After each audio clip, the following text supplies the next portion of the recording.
Okay, good morning. Let's do it. You guys want to slide up here? We're a small group, so we can kind of make it intimate today. But thanks for coming, man. This is the last one. And today we're gonna go, it's actually good, it's a small group of people. We'll go deep today. Like I want to try to like really help you guys how to understand how to analyze deals and what to look for and stuff. What's up, Tyler? Small group setting today, dude. Pull up. Yeah. I'm glad Tyler's here because he's Tyler honestly has helped me a ton with a lot of this stuff and learning stuff. So this will be great. So cool. So yeah, this is our last meetup. I think I'm gonna do like a Top Golf thing next Saturday if you guys want to pull up and just have fun and network and stuff, but no pressure on that.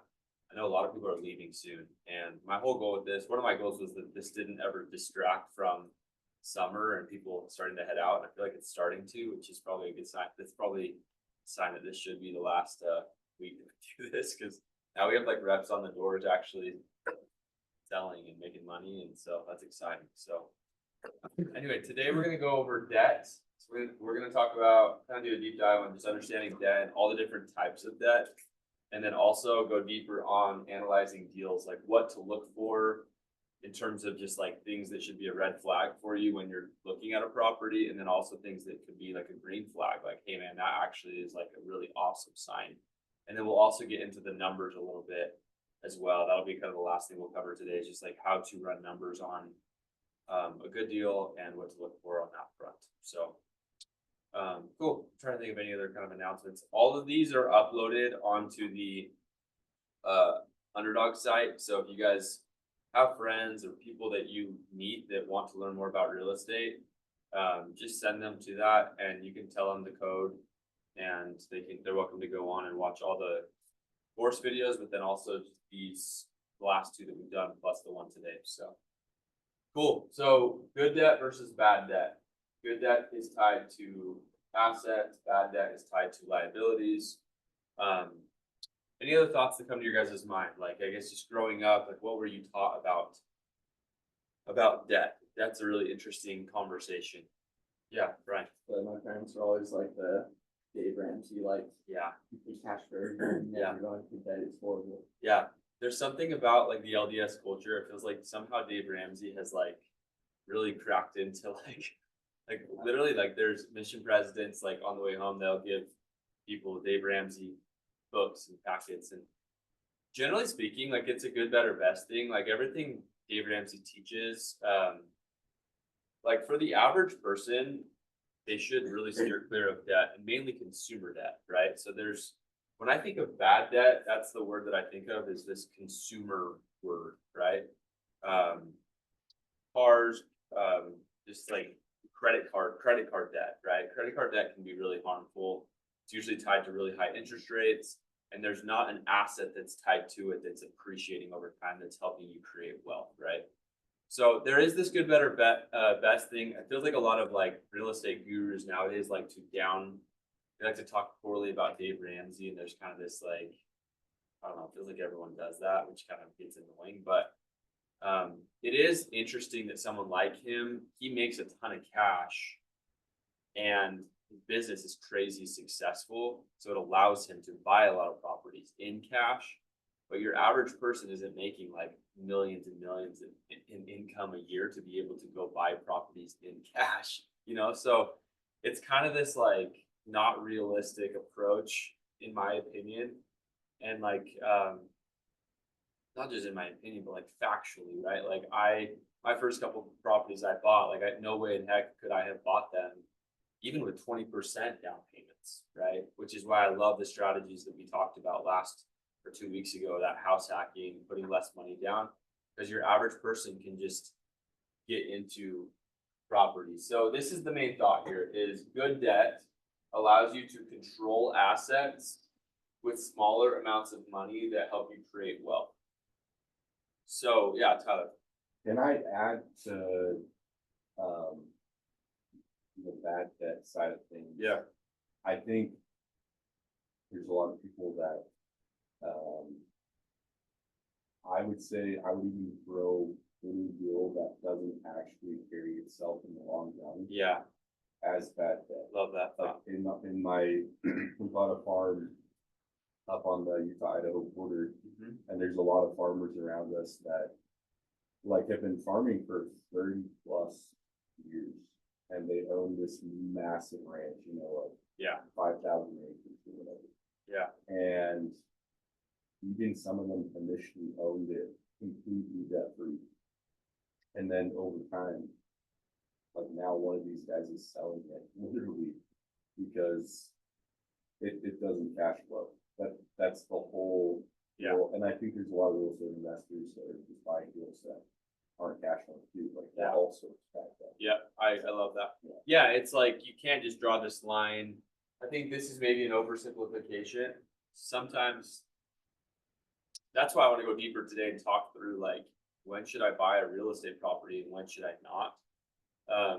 The simple answer on this is like if the cash flow and the money coming in is covering your monthly expenses, then generally speaking, even if you're not getting a lot of cash flow from it, it's good debt because it's like it's self-sustaining and you're not having to feed it with cash every month to keep it alive, you know. But like when you're bleeding every month, like I actually currently have a property where I kind of every month it feels like I'm like bleeding cash. And you kind of justify it in your head, like, oh, it's appreciating and oh, it's a tax advantage, there's tax advantages and it's buying itself down with the debt. You know, the renters help me pay down the debt, but like if you're bleeding every month, it's really not, that's not good debt, you know. So yeah, that's a really, really good thought. But so generally speaking, if it's tied to an asset and the income coming in from it is paying the expenses, it's really is good debt, right? And so the awesome thing in real estate is that you can take a lesser amount of money, put it, and you can use that money to control an asset that's worth much bigger than your down payment was, right? And there's not a lot of investment places or vehicles where you can do that. And so, you know, I would say right now today, I probably control $5 to $10 million of real estate, but my down payments in those, like it wasn't 5 to 10 mil. It was like smaller payments that allowed me to control that. But now when the market does 5-10%, I'm getting 5-10% on that 5 to 10 million bucks instead of whatever my down payment was, which is how usually the stock market's going to work. So it's a way faster path to creating wealth when you can utilize debt the right way. Does that make sense? Yeah. So, okay. So types of mortgages. I'm just gonna kind of jam on this for a second. So there's kind of these two main, the two main ones that you guys are gonna hear about a lot as you're like trying to qualify for a property. Conventional loans is the first. And the way I understand it, and Tyler, you can correct me on this, is there's kind of two main, when we talk about conventional loans, there's kind of two main things that are talked about. There's owner occupied loans, which is what I talked about last time. When you live in the property, you get better interest rates, you get better terms, right? And that in of itself is like an investment. That's like a loan vehicle. It's a type of debt that you're going to pick up. When you can live in the property, you get lower interest rates. You get to put less money down. So these allow for 3 to 5% down on the property. These owner occupied loans, usually lower interest rates. And so they're awesome. Like this is awesome. This is an awesome way to get a loan. Investment loans, on the other side of the coin, you have to usually put a bigger number down. So if you're not going to live in the property, you usually have to be 20-25% down to be able to go buy a property like that. And usually interest rates are a little bit higher too, which is kind of sucky. So it's kind of this double-edged sword of like, I have to put more money down and I'm getting less. You know, my terms aren't as good in terms of the interest rate I can go get. FHA is a government-sponsored loan that for first-time home buyers that usually doesn't have the benefit of FHA is you can put less money down. So it's like kind of the government trying to help people get into properties, maybe the first-time home buyer type of deal. So you actually, in a lot of cases on these FHAs, you can put as little as 3% down on a property. I've never done an FHA actually. I've always just done these owner-occupied conventional loans. Sometimes because of that, or the reason why is sometimes FHA loans, there's income. Sometimes you can't, if you make too much, you can't qualify for them, right? And then also interest rates can be less. They can be okay, but not quite as good as some of these conventional loans. But maybe some of my real estate professionals could speak to just FHA, the way the difference between an FHA and maybe just like a conventional owner occupied loan, because they're kind of similar, but they're also different. Yeah, and Tyler can correct me if I'm wrong, but from my understanding, something that's a very common misunderstanding is for the first homeowner's loan, people think, oh, I won't qualify if I have another house. You can qualify for an FHA loan multiple times if you'd like. You just have to fall under the criteria. There's going to be a little bit more extensive of a process that you have to go through on the real estate side of things, with different things that have to be intact or like in check with the home that you don't have to have with conventional. And the only loan that you don't have to live in a home is an investment loan. All the other ones, they'll require you to live in it for at least a year. Mhm. So just be mindful of that. If you're trying to buy a property, but you want to cash flow immediately and you're not going to plan on living in it, you'll have to go down the investment loan route, or you have to live in it for a year. Yeah, I love that. I have a cool story I'll share real quick on this. So I have a duplex in Pleasant Grove, and Tyler helped me buy it. And we were trying to compete against another buyer to get this property. And it was basically, it came down to me against one other buyer. And I was conventional owner occupied loan. And the guy I was competing against was an FHA loan. And Tyler knew that. And so it was actually pretty rad. But when he was communicating with the seller agent, he went to the seller agent, and there was actually like a little crack in the foundation. It was like it was actually not even in the foundation. It was in like the stairs going up to the house. So it wasn't anything we were like worried about at all.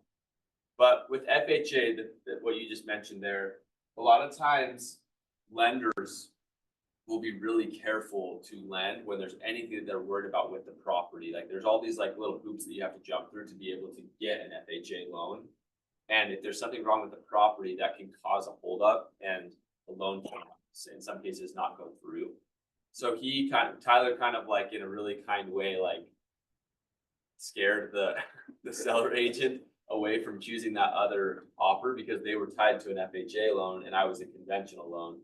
So the message was kind of like, hey man, like I know you probably thought about this, but if they're FHA, there's that crack in those stairs on the way up, and a lot of times things like that can have that can be a hold up. My buyer is conventional.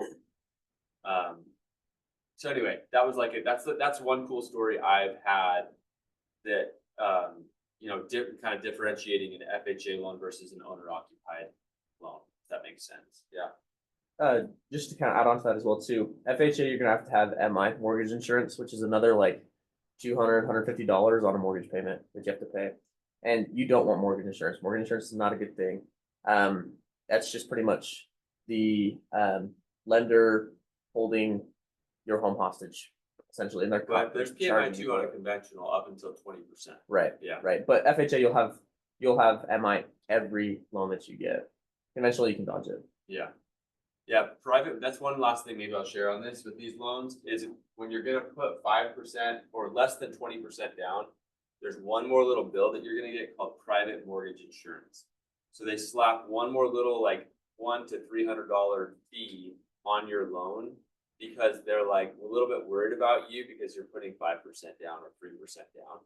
So, which is kind of sucky, but at the same time, man, like, again, we're talking 5% down versus 20% down on a fourplex today could be the difference of like $200,000, right?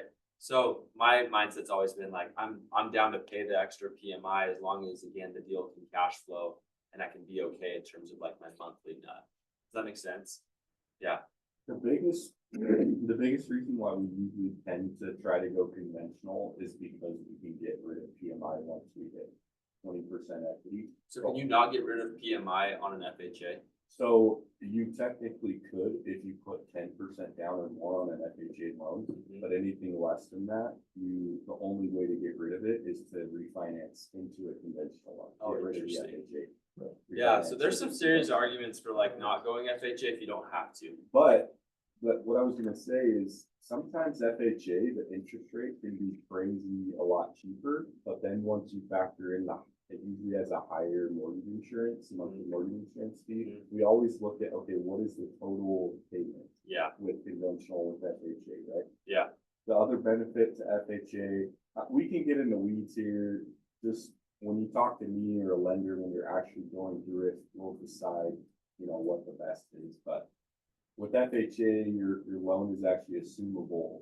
Conventional, it's not. So that means that if you got like a 3% interest rate, you might be able to have a buyer that wants to buy your home, assume your loan. They would pay off whatever is the difference between your current loan balance and the price that you want. But as long as they pay that off, and they qualify for the FHA loan, they could get that really good interest rate, which could mean that you have a lot more, Value. yeah. So FHA can be assumed if the buyer qualifies for that. Yeah, Yeah. interesting. Yeah, And then that's cool. just two other things. Hit me up. I have a lender, program where they can get a conventional loan, 3% down, they'll pay most of your closing costs and no PMI. So Wow. you have no mortgage insurance either. And then with investment, Mountain America has a 10% down investment loan with no PMI. That's great. Yeah. Do they still do those? Yeah, they did. They like, Paused them during yeah, they COVID, paused probably. them and then they brought them back. And Sweet. so, I have multiple of those loans. They're really good. Yeah. Mountain America Credit Union here has really good. So like I have two properties that I didn't ever move into, but I put 10-15% down with a pretty dang good interest rate. So Mountain America has kind of a hack and a really cool loans as well. So as you start to scale out and you're like at 2 or 3 properties and doesn't make sense to move into the next one or whatever, like Mountain America can be a way cool thing. Will Mountain America do out of state? yeah, they'll do, it depends on, it's specific, but I think it's like New Mexico, Arizona, Utah. So a lot of Western states they'll do. Mostly Western, yeah. Yeah, cool. That's helpful. Cool. Any other questions on this? We don't need to spend a ton of time on VA loans. VA loans are like military. Like if you have someone in your family or if you are military, they're actually amazing loans. You can put 0% down, so you can scoop up a property and put 0 money down. But again, it's very similar to the FHA. If there's any problems with the property or whatever, you're gonna have a nightmare in terms of like getting it pushed through. So I actually had a property that I was looking at selling a couple months ago, and the buyer was VA loan, and it didn't go through because of that. So like VA loans can be amazing, but they also it's similar to FHA. There's a lot of hoops you have to jump through. Yeah. I'm just like big and then going through like. So man, similar as doesn't get the loan for the house because. honestly, similar stories. That one I told you with the crack in the steps. Like they'll force a lot of like their standards are just really high in terms of what they want to see in the property and the structure of it and all that stuff. So they just have really high standards. So if there's anything wrong at all, That's coming from the lender or the buyer? it's coming from the lender. Okay.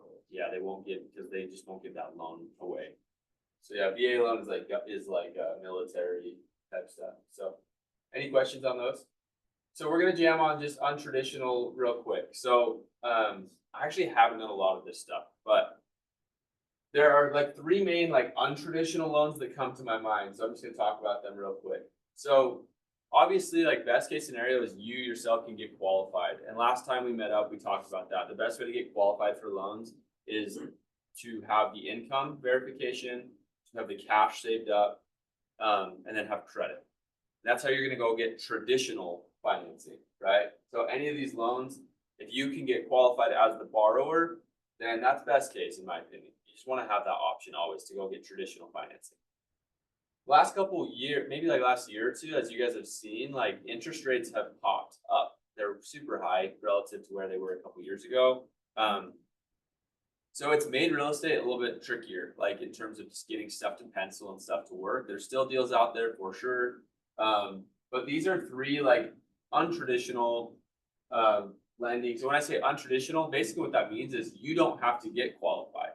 You can kind of like basically find a sneaky or different way to go get lending on that property. So DSCR is basically where you're using rental income to qualify instead of personal income. So the deal is what helps you get qualified. If you go find a property that cash flows and it's a really awesome deal, then you could go get what's called a DSCR loan. DSCR loans, the terms are not as awesome as traditional lending type situations. So unless it's an awesome deal, I don't totally recommend going this route. I don't know if you guys have anything to add on that, but I've heard of people using these, and if you have a sick deal, then you could go get a DSCR loan. But, any other thoughts on DSCR from either of you guys? The two downsides is usually a higher down payment and then a higher interest rate. Yeah. Okay. So like 20-25%. Yeah. Cool. Who knows what seller financing is? Yeah, Chad. When basically the person that you're buying it from, they will give you kind of like the money to buy the property off of their hands. So they're basically playing the bank. That's the way that I understand it, is the seller is usually in a situation where they have a ton of equity in the home, or maybe they own it in cash. Ideally, they own the property in cash. There's actually, believe it or not, a ton of people that own their property in cash. There's a lot of like older generations. I've heard crazy numbers, like 30+% of homeowners own their house in cash. So there's a big advantage there where there's a lot of people, like my parents even, where they get kind of in this position in life where they get house rich, but like cash poor. Does that make sense? So they've lived in this house forever. They have all this equity in their house. Maybe they own the house in cash. And so they have like $1 million in equity in their house. But maybe they're wanting to retire and they're like, they don't have this like income machine anymore. So their love language is like, I don't care about this equity. I care about cash coming in so that I can retire, hang out with my kids and my grandkids and just like stop chasing money, you know? So seller finance is perfect for a seller like that. So if you can find a seller like that and convince them to sell you their property, what you can do is make them the bank and you're going to make payments to them. So there's literally no institution involved here. You're basically, the deal is between you and them, and the terms, you write up a contract. You can have a really good contract for these types of deals where they can get messy. But the benefit here is you can get, in a lot of cases, lower interest rates than what the bank is demanding, right? So today, 6-7% interest rates are kind of the going rate, but you might go get a seller that says, hey, I'll do a 4 or 5% interest rate and get better terms. Usually you're going to go do that for 5 to 10 year period of time and play that game where they act as the bank. And then at some point they're going to say, okay, I want the rest of my money. And you go give it them the rest. And then you can, at that point, you have enough momentum, you have the property scooped up, that you can now go have some time to go get traditional financing and get one of these other loans in place. Does that make sense? So that is what seller financing is. Again, I'm not a genius on that. I haven't even done a seller finance deal. But I have seen a ton of people, like we went on a date last night with a kid that is in my mastermind group, and he's crushing right now doing these seller finance deals, or he has been over the last year or two. So My question is with seller finance deals, because you're talking to a more like older age Yeah. type of people, are they more like sketched out about it? Is it like, because Yeah. it's just newer, right? Yeah. Is that like a thing? I have found that education, like this is a little nuanced, and so for sure, like there's gonna be some education and probably some salesmanship in place if you're trying to go get a seller finance deal set up. So, but it's if you can, I think that the way I would approach it is if you have a really good lawyer or contract person in place that can kind of act as like a, let's sit at the table and get this deal done, and like this is legally binding type thing, and ensure the older generation person that this is contractual. And usually speaking, like it's actually, they're pretty protected because if you default or if you mess up on your side of the coin, a lot of times they just take their property back and then they can take the cash that you paid them along the way. So like they're pretty protected actually contractually if the contract is written up properly. Does that make sense? Yeah. So yeah, like they're basically playing the bank, and the bank is protected. That's why banks are some of the most healthiest, like amazing businesses. Like you go to a downtown, any big downtown city, right? And it's like, those are all bank buildings because they're super like amazing businesses. So that's kind of what you're telling that seller in that scenario, if that makes sense. Yeah. But yes, it's not like super well received by everyone. And so I would imagine you got to get a contract person, sit down with them, make sure that they get really educated on just how the whole thing works. Yeah. The main like thing to harp on when you're trying to convince them, somebody to do a seller finance deal is usually, hey, when you sell this property to a traditional buyer that's gonna get a loan and pay everything, Yeah. where you get all the cash all at once, that's gonna be a taxable event. You're gonna have to pay tax on that entire gain, right? And usually that tax amount for them, because they own everything, is huge. Yeah. So you're trying to sell them on, okay, spread this gain over multiple years, so you end up paying way less in tax. That's the big benefit for them. Yeah, so like you might even be willing to pay more because they're offering you a lower interest rate. So you could go to a seller and say, hey, I know your home's probably worth $1 million. What if I paid you 1.1? Right? I'll pay you 1.1. I'll pay you more than what you're gonna get on the market. Give me a 5% interest rate, because interest rate matters to me as the buyer. And then to Tyler's point, let's spread out that taxable event to where you're not having to go get crushed on taxes year one. And so like the two benefits to a seller are, one, that tax piece that Tyler's talking about, and then two, they might go get, like, all in, they might go get more money for their property, because you might get someone that's going seller finance route that can justify paying a higher cost for that property because they're willing to give you a lower interest rate. So you're kind of pricing that into the whole thing. So I've seen that a lot. So yeah. I just say, just protect yourself. Like, be smart with these. Make sure you're like really kind of adding on to what you already said. Make sure you sit down with someone that's going to like legally protect you against the property. And make sure you understand what you're getting into. I was helping one of my clients do a seller finance just recently. He didn't decide to go with it because when we got into the nitty gritty, what they were planning on doing is financing in for a year. Then after that year, they wanted the full cash purchase of the home. And for my client, he's like, I can do a year, but I won't be able to pay full cash. Yeah. After that year. So just be really mindful about what you're getting yourself into. You don't want to get legally trapped into something that's going to cause a lawsuit. Yeah, that's where these are a little scary, is like they're just like off the market type deals. But if you have a good contract person and you're savvy, they can be really awesome. And the last one is called subject to. This is where the buyer takes over the existing mortgage. The loan remains in the seller's name actually, but the buyer takes control of the property. So it's got a similar feel to subject to, a little bit more nuanced.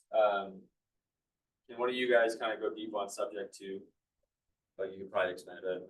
I haven't done any subject to. Yeah, there's like a couple different ways you can structure seller financing. The most common is called an all-inclusive note and trust deed. It's also called a wraparound mortgage. So essentially what you're saying is, okay, you seller, you keep your existing mortgage in place, and I'm gonna assume the terms of that mortgage, all the terms subject, and my mortgage with you will be subject to those terms. Yeah. And then you can make the spread. So if I'm paying you $100 grand more than what your mortgage is, you get that $100 grand, plus you get, okay, your interest rate is 3%, and I pay you based on a 3.5% rate, whatever. So they make a spread every month. Yeah, perfect. We don't need to go super deep on this because I know my audience and it's door-to-door reps, and you're probably like, I know that most of you guys are wanting to go make a bunch of money and buy properties and probably do the house hack thing, or just use strategies that are maybe a little bit more gettable for you. So we're going to kind of cruise through this part. But anyway, there are things that you can do to get into real estate that allow you to get in without getting qualified. But I would recommend go do those three things, get qualified so you can use traditional financing, honestly. Even if you're doing these seller financing deals, it's rare that a seller wants to hold that thing for 20 years, 30 years. Right. Finance to, right? Right. So eventually, You're going to flip to a you were just traditional. mentioning the 1 year payoff. There's gonna be what's called a balloon payment. Yep. When that entire balance is due on the loan, you need to be able to qualify for a traditional loan at that point and refinance into that. Yeah, 100%. Okay, this is actually a pretty relevant conversation. Who knows what a HELOC is? So this is the last discussion we're gonna have on debt, but this is kind of this actually is one I think that you guys gotta know and learn. Big thing. Yeah, home equity, line of credit. Yep. Just borrow against like all the equity you have. That's right. Yep. So basically, when you have equity in your and terms on these are really good for primary residences. You can also get them for rental properties. The terms aren't quite as good, but it stands for home equity line of credit, which is basically where you have equity in your home. you can basically take out a second mortgage on your home against the equity that you have. So let's say, like, I actually have a HELOC on my primary residence. So my home is probably worth 800 grand. And I put a bigger number down when we bought the property. So I think we probably have a couple hundred grand in equity on that property. So we have, let's call it a $300,000 HELOC that I can use anytime I want to on my primary residence. And it's really powerful because if the market went sideways and let's say like something crazy happened with this terrorist thing with Trump or whatever, like, and all of a sudden real estate took a pretty big hit and prices went down 20, 30%. I could go shopping, right? And I could take that 300K if I didn't have any cash just saved. Technically, I could go say, okay, I want to HELOC against my primary residence. I have $300,000 to go and use. And it basically is like a credit card. So I think of that 300K in equity on a HELOC, just like a credit card. I would go spend it, buy a property, and yes, now I owe another 150K in debt, which can be scary. If I put 150K down, right, on this property up to 300. But if the markets got smoked and I'm buying a property at like a massive discount, maybe I could go justify it, right? There's a lot of real estate professionals that use this as a way to scale really fast, especially if they don't have like an active income vehicle where they're like bringing in cash a lot. So they'll go borrow against equity in their current places to go get new deals and keep buying stuff. So it's aggressive, and you have to know your numbers and you have to be savvy. Otherwise, you're basically just like taking a second mortgage out on your on a house that you already have a mortgage on. But I like them. I think they're powerful because again, it just gives me options. Like I know that if the market gets smoked and I want to go buy something and there's just this no-brainer investment, then I have that option to do that. I can access that cash. Does that make sense? So a HELOC, defining it, is it's a revolving line of credit secured by your home's equity, similar to a credit card. So it's basically like a credit card where you're accessing the equity in your home. And yes, you do have to pay it. You have to pay monthly payments on whatever I've accessed. But what's cool is I only have to make monthly payments on the amount of the HELOC that I've actually used. So like I have a HELOC on my home right now for 300K, but I'm not accessing it or I'm not using it right now. So I'm not making payments. But if I used part of that 300K on a deal, then I would start having to make payments. If I took 150K, bought another property, now I'd have to go make interest payments on the 150K that I went and accessed. Does that make sense? So I actually have Tyler introduced me that there's some banks here that have amazing terms on HELOCs. So there's some cool options on that. Yeah. I just forgot my question. It's okay. Yeah. If it comes to you, let me know. Okay. So there's a difference between a HELOC and a cash out refinance. Yes, Sam. You Yeah. make sort of monthly payments on it for the credit card, only on what you spend. Yes. So is there a difference if you share that too? It's I think so you can have a fixed interest rate on a HELOC or a variable, and sometimes what banks will do is they'll say, hey, we'll give you a fixed interest rate on it for X amount of time, but then it goes variable after that and kind of follows whatever interest rates are doing in the market. So but they're not unreasonable, like in my opinion, from what I see. These aren't like normal credit card type interest rates. They're like, no, like I think my interest rate on my HELOC is like 7%, 8% right now. Tied to the Wall Street prime rate usually. Got it. So they're not like, this isn't like a credit, it's not like an actual credit card. That's why it's kind of cool, is like they're better interest rates than a credit card. It'd be better using something like this than going and using a credit card to go buy real estate or whatever. So they're pretty reasonable rates. They're not going to be quite as low as maybe a mortgage, but maybe just a touch higher, you think? Yeah. So this isn't just something that already exists. Like I'm thinking of my parents right now. Yeah. Like, they own kind of their home. Yep. And probably gonna pay it off in like the next years, whatever. But this isn't like pre-existing. You have to like go into the bank and say like. Correct. Okay. Yeah, not everyone just has a HELOC. Like you basically have to go into the bank and say, and the process is you go into the bank and say, I'd like to get a HELOC on my primary residence.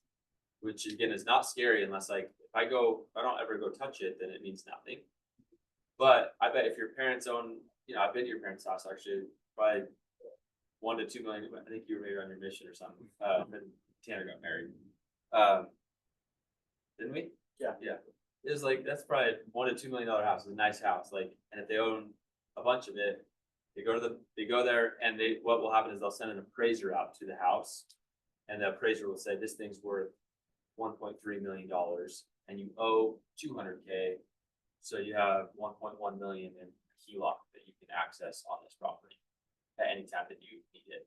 Does that make sense? Yeah. I feel like banks also like when you use a HELOC, and that's why the terms are typically a decent form because it keeps you in the mortgage, It's a second mortgage on the property.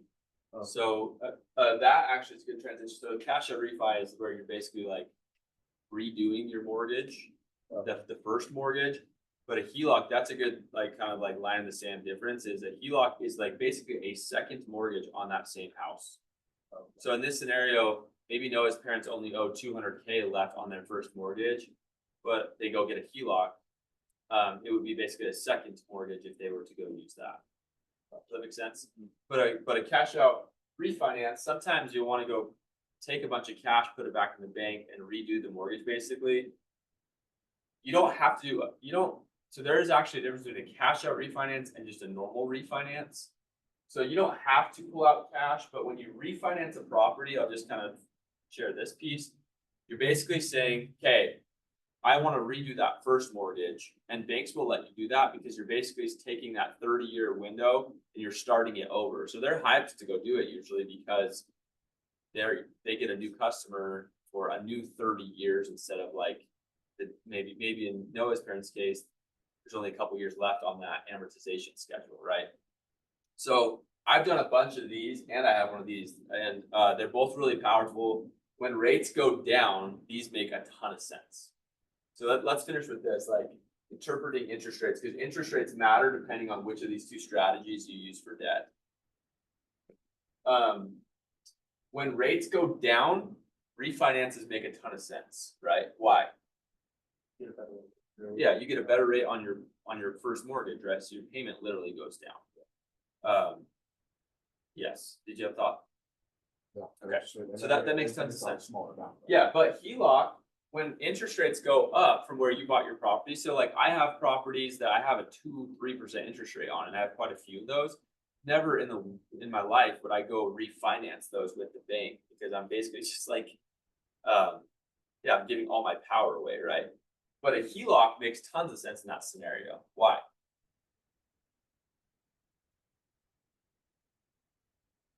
Rates don't change again. Yeah, so my first, again, it's a second mortgage. So yes, I'm getting a 6, 7, 8% interest rate on that second mortgage. But on my first mortgage, I have my 2-3% interest rate, and they don't affect each other at all. Does that make sense? So that is like the way I interpret these is when I will use a HELOC all day long if rates went up from where I bought my property. I will use a refinance all day long when rates went down from where I bought my property. Okay. Yeah, cool. Okay, so second half of today, I want to jam on just like analyzing deals. So when I'm looking for a property, there's a couple things that that are like on my mind. So I filter it through these 4 things. The first is location, right? Location is huge. It makes a huge difference in terms of the appreciation, type of tenants that you can get.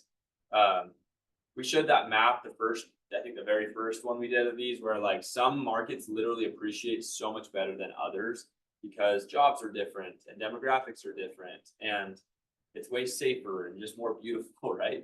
So location is huge. Even like within Utah County, there are pockets. Like there are good neighborhoods and rougher neighborhoods, right? And so location matters a ton. Second one is the conditions of the property. So who has ever heard of this phrase, delayed maintenance? You guys know what that means? Delayed maintenance. Yeah, so basically the last person that's selling it to you, maybe it's for sale and you're looking at buying it. The delayed maintenance for me just means like, it's like a car that's freaking been slaughtered, but like they put some lipstick on it to make it look good and how they're trying to sell it, right?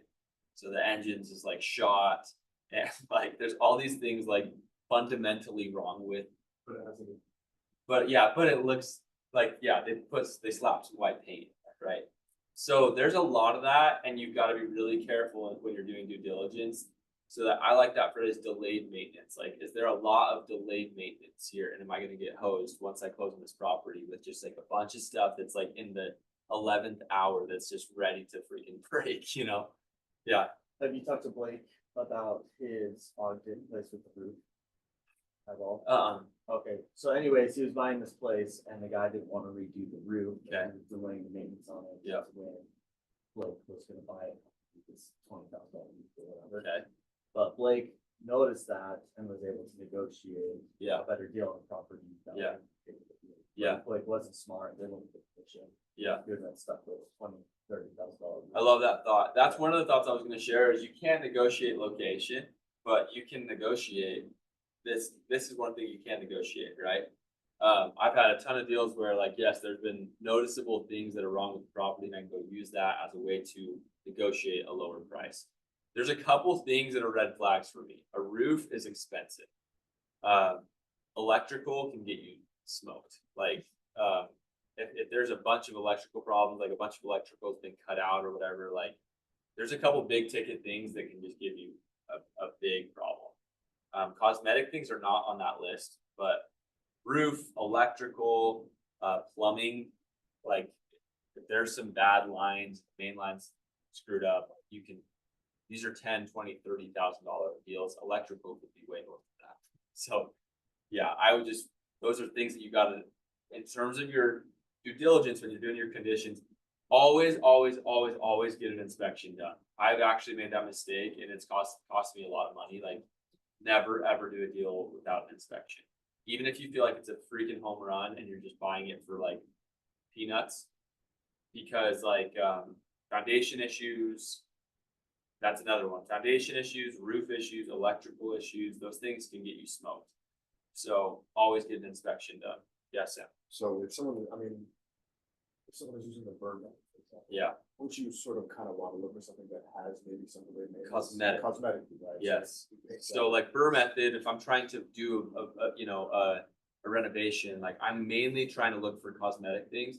And dude, there's not like a perfect, like, there's no like clear line in the sand. Like there are totally properties I've purchased where they've needed some love with maybe some plumbing or a little bit of electrical work or, so, you know, and even like my Provo duplex, like it needed a new roof actually. So I had to put a new roof on it. It costed me $9,000. I have the best roofing guy ever, by the way, if you guys need a roofer. But generally speaking, Sam, like some of those big ticket things you need to be really careful of. The best Burr method deals are the ones where there are cosmetic issues that need fixed up. Because those just cost me way less money than like some fundamental big ticket. Tyler could probably second this, but just like full transparency, there are some home inspectors out there that just suck. Yeah. Like they do an awful job, and then they give you this inspection report, and it's like your drains are clogged. You got this wrong, this wrong, this wrong, and they'll just give you this list of like everything wrong that's wrong with your home. Yeah. One of my coworkers just a couple weeks ago had this home inspection, and the inspector marked his plumbing as like clogged or something was wrong with the plumbing. Then they needed to get it checked out.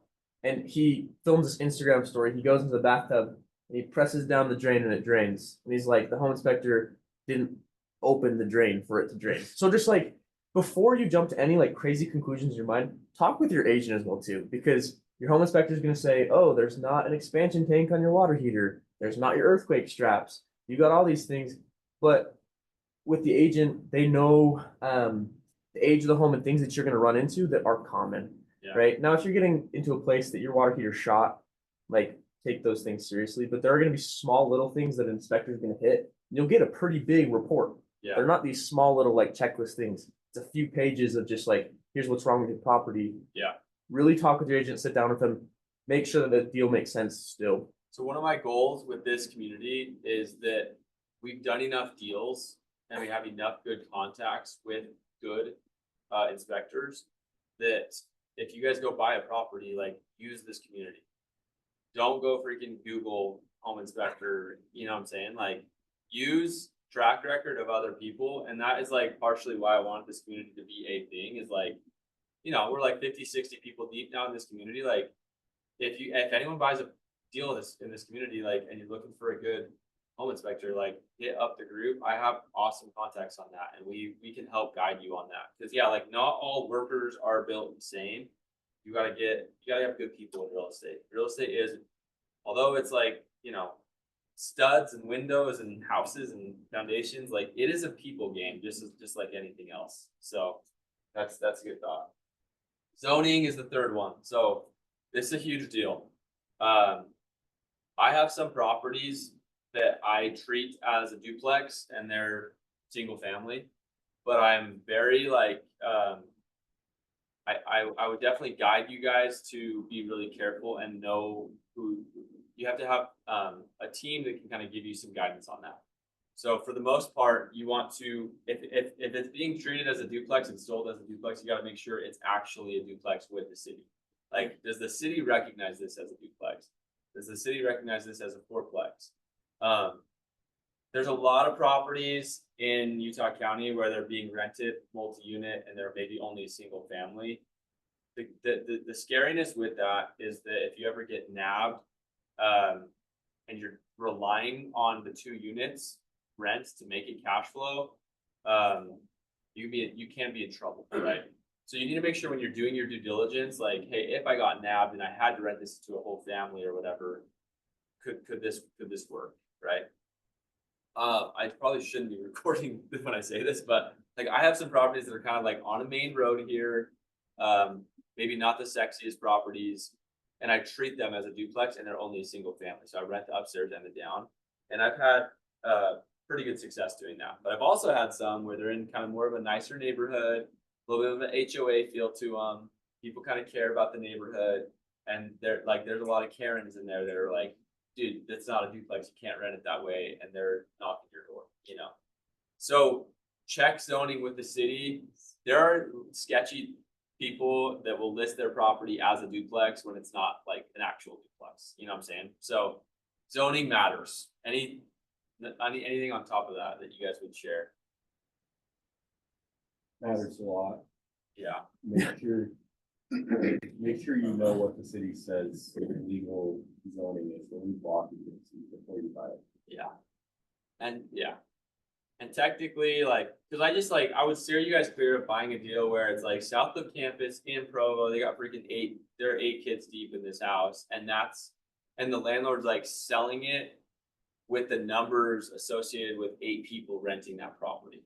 So he's like, yeah, this will cash flow for you. And it's like, yeah, but you're illegally renting that property. Of course it's gonna cash flow for me, right? What if I legally rented it, or closer to legally rented it? Like, what if I redline it by 1 or 2 people and break the rule a little bit, but 8 people in a place when legally it's supposed to be 3 is a little bit like, I don't know that I want to go make that gamble, right? So anyway, I would just think through the zoning thing is really big. Here's another thought, like Airbnb, which we haven't talked about a lot. Airbnb, if you're buying a property and you're like, I'm gonna go Airbnb that property, like, there's a lot of areas in Utah County and in Utah in general that don't allow for Airbnb. So I had one south of campus that was actually crushing. Like, I turned it into this like retro basement apartment. People were like booking it up like crazy. I was charging a ton for it. And then yeah, city knocked my door. They were like, dude, you can't Airbnb in this area. It's not zoned for it. So I turned it back into a long-term rental. Luckily, I bought that deal right, and it's cash flowing. It's fine. But like, those are the types of scenarios where if you bought the property needing to Airbnb it to cover the mortgage, then you could get in trouble on that, right? So, any other thoughts on that? Yeah, like check for what's the legal number of maximum singles you can put in the property. The 2 big things cities really, I've noticed, jump on, depending on the city you're in, is how many singles do you have that you're renting to, and or are you doing a short-term rental? Yeah, Those are where the city's gonna have an issue. love that. Wow. Any questions on that, on zoning?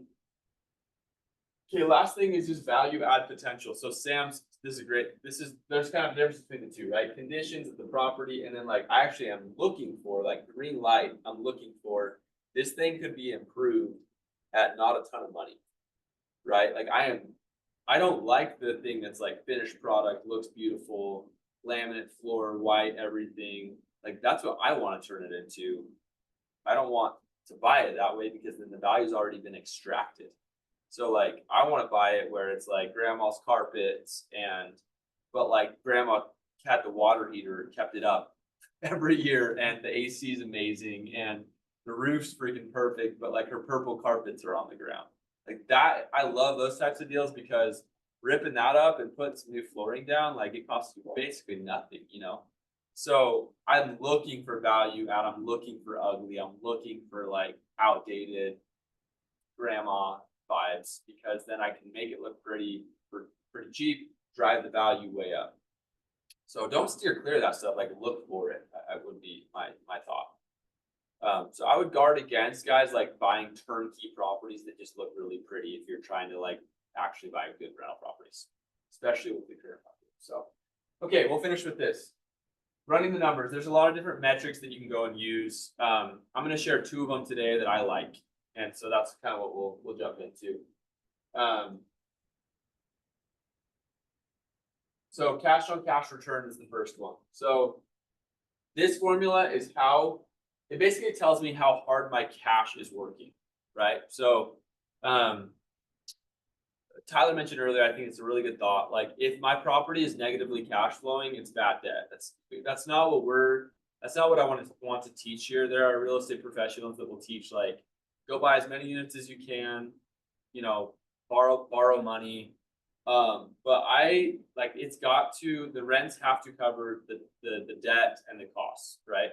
And then some. So that's what this formula is measuring for, is how much of a return am I getting in actual cash back to me at the end of every month and at the end of every year. So that's called a cash on cash return. So simple kind of walkthrough on this. So I have a rental property. I have my annual cash flow and I divide it by the total cash invested.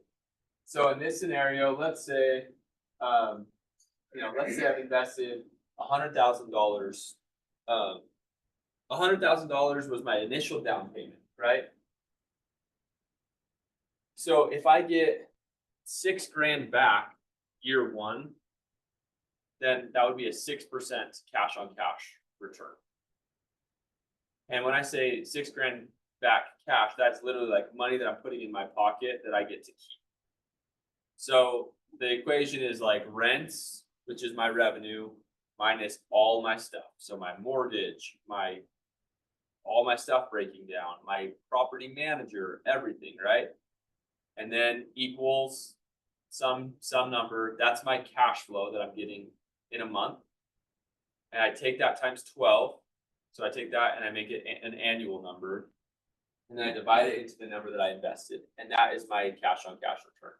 This is probably the most important, helpful number that measures how good of a deal this is, right? And I have some deals where I've gotten amazing returns in terms of cash on cash return. I would be curious to hear from our real estate professionals on what they're looking for, on where do you say yes and where do you say no in terms of your cash on cash return. A lot of it depends on the market. Yeah, so like. Because some markets get better cash on cash returns because they're lower appreciation markets like the Midwest or the South or whatever. Yeah. So like if it's an area, smaller metro area, 30,000 population or something like that, I'd like to be at least 10-12% cash on cash return. If it's like most places in Utah County right now, you're doing great if you're hitting 5%. Love it. And that's with like minimal down payments too. So. Yeah. So if you're putting more money down, then this number will go up, or it should go up, right? So it's gonna be. Oh, actually, that's not entirely true. Yeah, that's not necessarily. Yeah, true, but you still. To be frank, like cash flow is gonna be really slim in Utah County. Yeah. Salt Lake County, but we still want it to be a positive number. Yeah. Even at today's rates, if we can get it at a positive number, 5% cash on cash, at 6.5% rates. Yep. That means when rates go down to 5% on average, that's probably going to be 11 to 15%. Yeah. So this can be kind of underwhelming, right? So like what we're saying right now is if you buy a duplex, right? Duplex is here probably 600 grand. Let's say 600 grand is what you buy the duplex for. And I put just 5% down, right? So 30K is my money invested into that duplex. What we're saying right now is Tyler's saying in a good neighborhood or in a good area like this, like Utah, that's going to appreciate just realistically, right? 5% of 30K is $1,500, and that's your cash flow in a year right now. It's not sexy and it's not a lot. That's annual. So like you take that and divide it by 12, it's like peanuts from a cash flow standpoint, right? So it takes consistency, but the thing I would just highlight with that is like I just scooped up and this is what I started the whole conversation with today, is that debt conversation and that whole like wealth creation thing, right? I just scooped up a $600,000 duplex for $30,000, and when the market, so yes, I just got $1,500 in cash flow. That's awesome.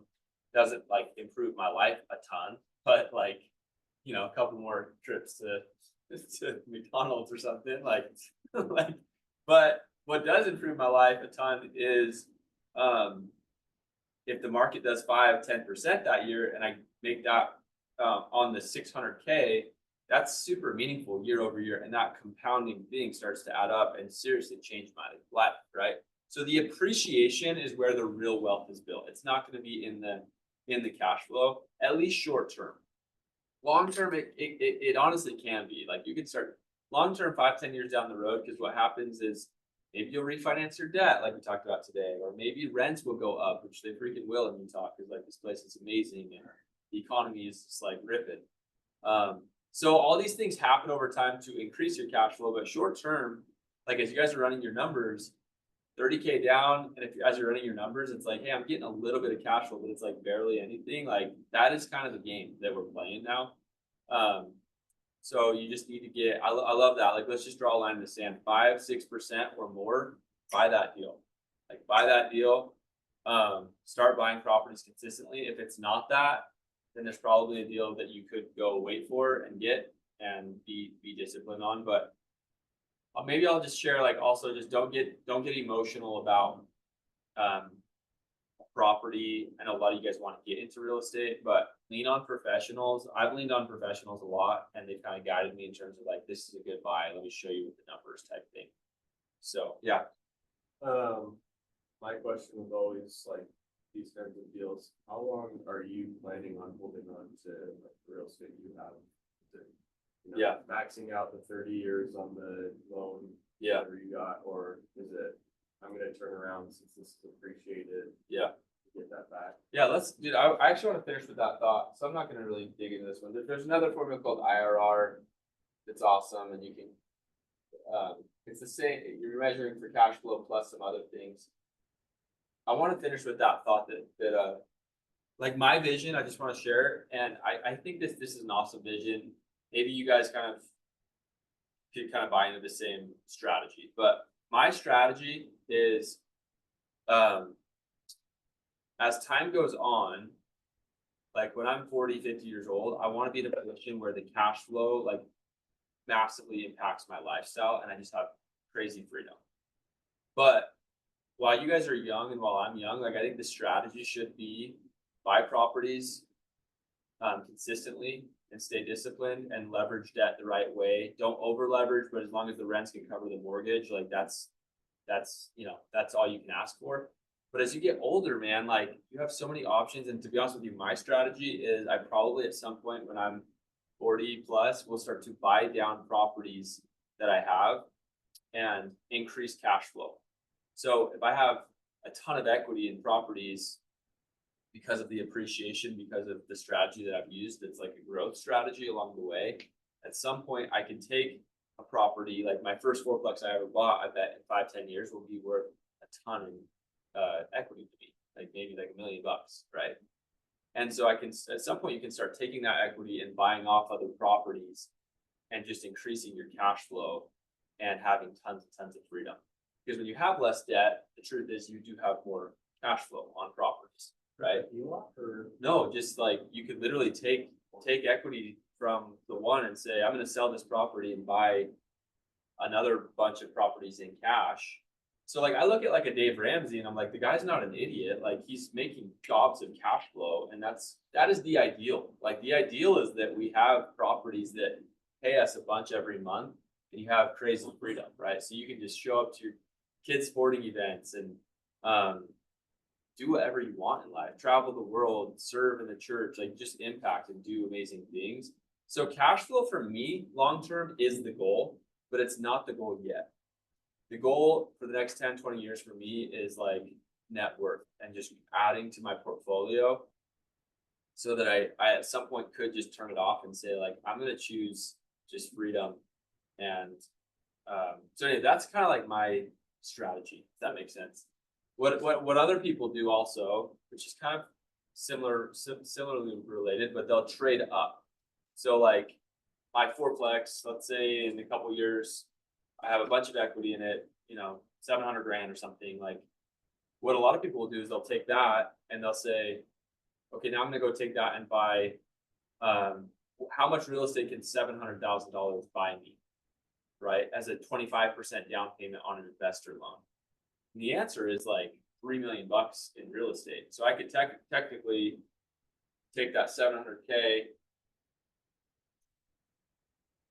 and buy almost 300,000 or almost $3 million of real estate with the $700,000.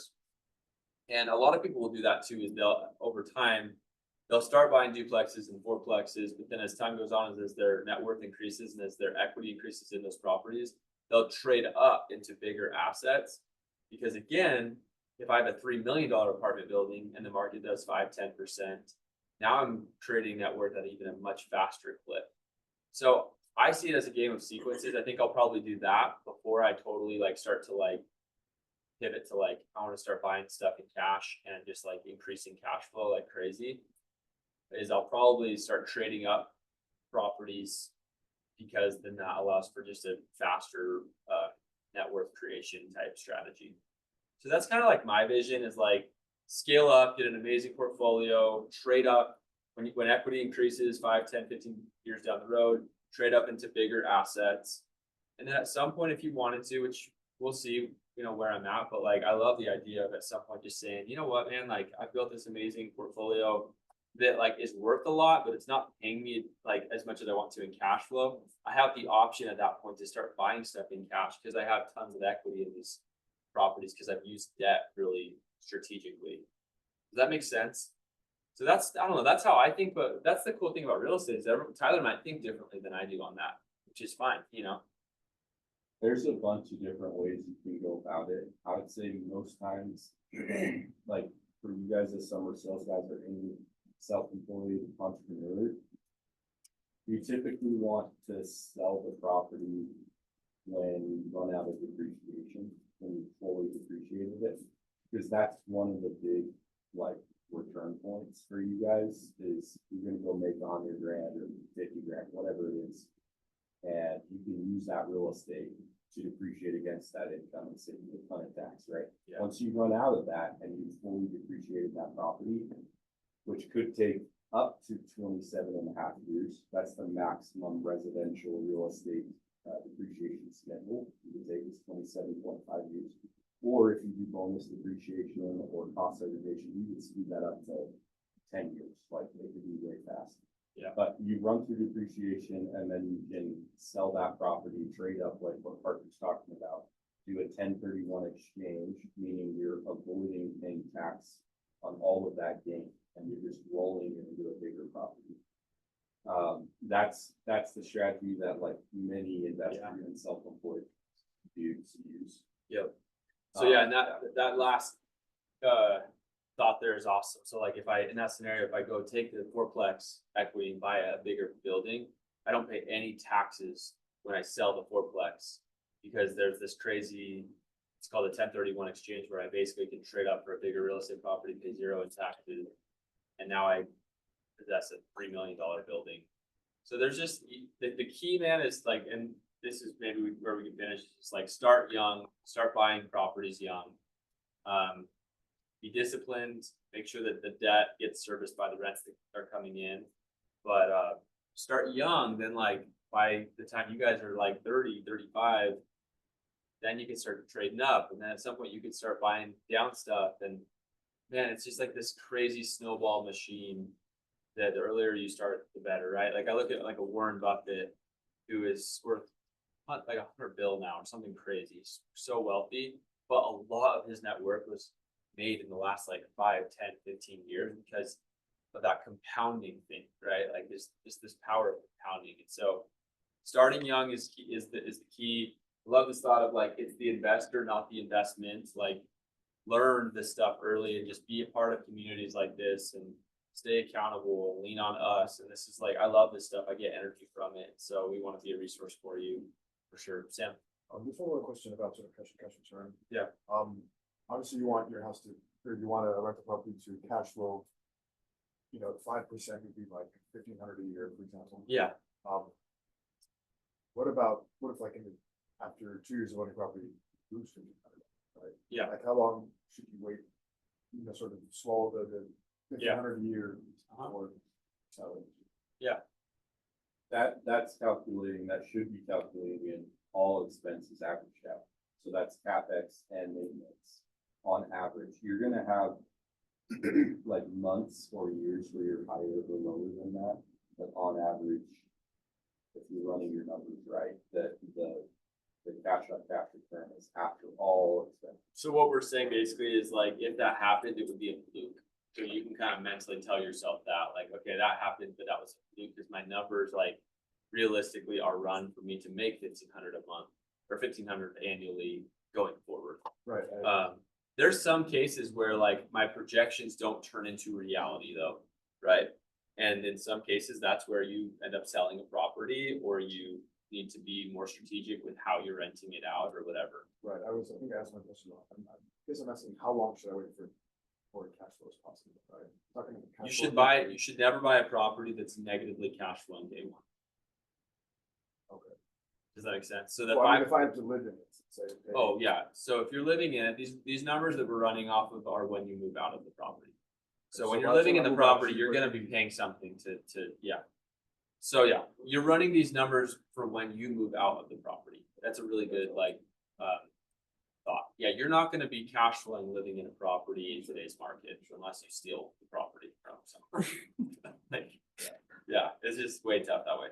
But you'll live for cheaper probably than you would if you were living solo without doing the strategy. And then when you do move out, then you're looking for a 5% or more cash on cash return on that property.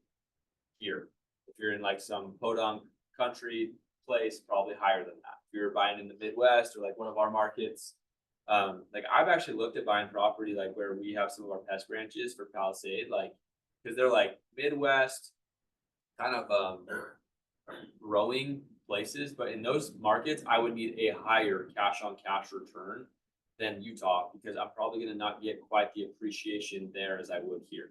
So I'm going to probably need closer to like an 8 to 10% cash on cash return.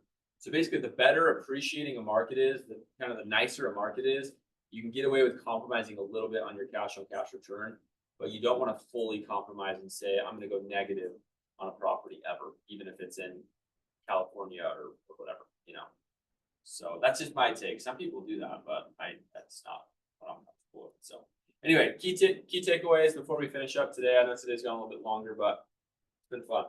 So any last questions, takeaways, things going forward? Yeah.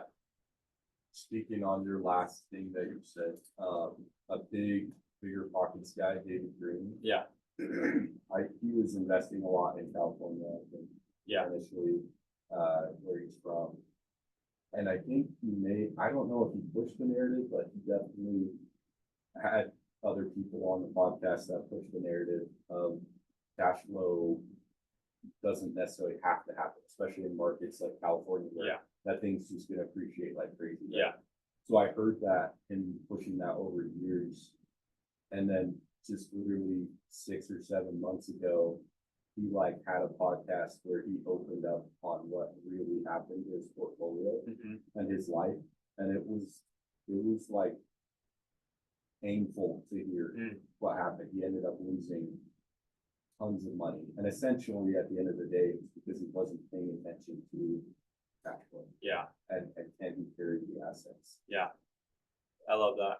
That's why you'll never hear a horror story like a guy like Dave Ramsey, right? Because he carries everything, like he doesn't carry debt. So there's these two ends of the spectrum, and I tend to love the grow with debt. You're young, use growth strategies, borrow money, but make sure your rents cover your mortgages.